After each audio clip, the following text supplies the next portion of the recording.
Yo, what's going on YouTube? It's your boy GZTV, and the Packers are whooping ass right now. So I just figured I'd come in here and get this video out real quick. I have to shoot a lot of content tonight. I'm gonna have to be on the grind because I'm gonna be hanging out with people pretty much all night. So I gotta kind of get some stuff moving here, at least a little bit. But yeah, we're gonna talk about the 24th episode of the series, The Sopranos. Of course, we've been watching that for a while here on the channel. This is the 11th episode of season 2. And this is just about Tony needing to keep it in his pants. I'm trying to tell you, bro. Like, he got to. But, so Tony is advised by his lawyer, Neil Mink, to insulate himself from the shenanigans so he spends time at home where he is bored, and then in the office of Barone Sanitation, where he is still bored, though he draws up an office basketball pool and has vigorous sex with the office assistant. I mean, my goodness, Tony just couldn't resist the urge here. This dude's an animal. He's just living life. He wants shit to happen, which I don't really blame him for, but obviously that could get you in big trouble in certain cases. He doesn't give a damn, though. Like, I mean, he is a mafia boss. Like, he has all the power in the world, all that stuff. So, nothing crazy really happening in some of the recent episodes. I mean, they're good episodes. It's still pretty good television and all that, but compared to some of the season 1 stuff, this isn't as like exciting. Something bad will probably happen eventually, and it'll probably lead us into season 3, which we're really close to, I believe. But yeah, so Dr. Melfi is under heavy stress because of her relationship with Tony. It's very rocky, like it's very up and down. She's not really sure how to feel about it. She has a super I mean, it is what you would call a toxic relationship. Like, she likes treating him, and she feels like it's her professional duty to treat him, or not treat him, at least help him relieve some things. But at the same time, the stuff that he has put her through since she was his therapist is crazy. She's gotten caught up in so many things. Her life has damn near been put at risk. She's had to change how she lives, and she is kind of learning from Tony some things, and things have rubbed off on her and had some negative consequences a little bit. So she is drinking between sessions on the days that she sees him. Yeah, that's a consequence. I mean, getting stressed out because of Tony. It's not that it's not just because he's a bad person.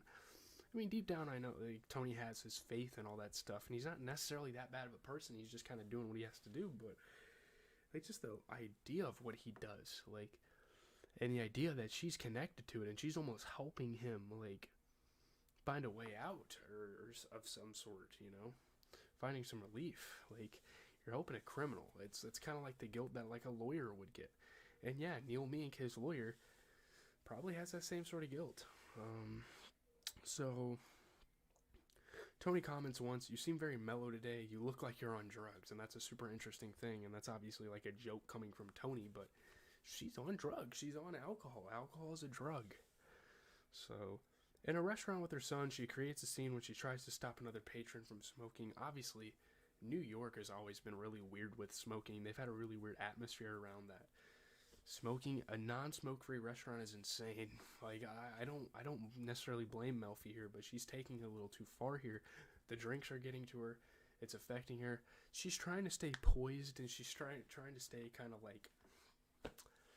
focused on her job, and she's trying to stay professional, and she's trying to act like things don't affect her, but things are starting to rub off, and things are just going to get worse for her character. And it's been an interesting storyline, not because I want to see people do bad in the world, but it's been interesting to see how a person of her intelligence, a person of her she seems very to herself. She seems very obscure from everyone else. So it's super interesting how she's kind of dealt with hardship like this. So she tells Dr. Kupferberg that although she is repulsed by what Tony tells her, I can't stop myself from wanting to hear it. She wants to hear it. It's a curiosity thing. It's not really a professional relationship as much anymore. They have super casual conversations when they're with each other in meetings and stuff like that. That's kind of what it's turned into. So Kupferberg prescribes medication and urges her again to cease treating this patient. What are you doing? You're throwing yourself in the fire with this. But Junior and Richie are selling cocaine on their garbage routes. Tony does not appreciate that, of course, because they could get a lot of heat, or they could catch a lot of heat for that. They could get in trouble. Super risky thing to do. But they don't give a shit, and Richie doesn't care. We've learned about his character over time. This character over time that just doesn't give a fuck and got out of jail and wants some sort of payment for it. And he wants to get set on his feet again. So Tony angrily tells Richie to stop, saying that this can draw FBI and DEA attention to their legitimate business. Like, that's a business that's not illegal. But if they get caught doing things, it's going to ruin their reputation even more than it already is, and it's going to cause the FBI to put attention to things that aren't illegal and try to shut that down for a reason. So Richie glares at him before turning away. After this confrontation, Tony has a panic attack. He has been going through some things. Obviously, being the boss is a lot.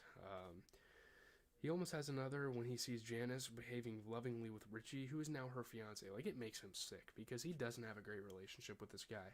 And to see his sister, even though he doesn't like her as much as a normal sibling would, it hurts him, man. Thinking aloud, Tony says, "Oh, you poor bastard," you know.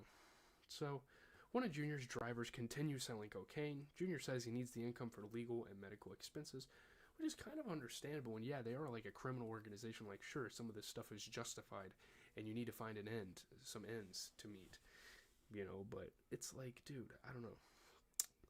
At the hospital, he is recognized by Catherine Romano, who is a classmate of his younger brother, Johnny. So they start to create this kind of weird relationship, and she seems kind of clingy. Like, it doesn't seem like she has much to do with her life at the moment, you know, in her later years. But yeah, she is now the widow and the mother of a police detective. So at first, Junior evades her, embarrassed by his illnesses and house arrest, and doesn't want to reveal anything about his personal life to her. But eventually he phones her, and in his home, she affectionately looks at him. So we could be seeing a relationship, like an actual, like, true love type story. You know, they have hoes and stuff in the mafia, but this seems like a very genuine thing, and it's really good for Junior to kind of experience this in the later years of his life.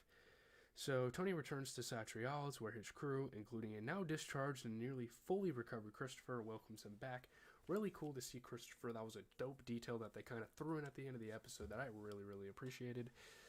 Yeah, it was a super cool thing.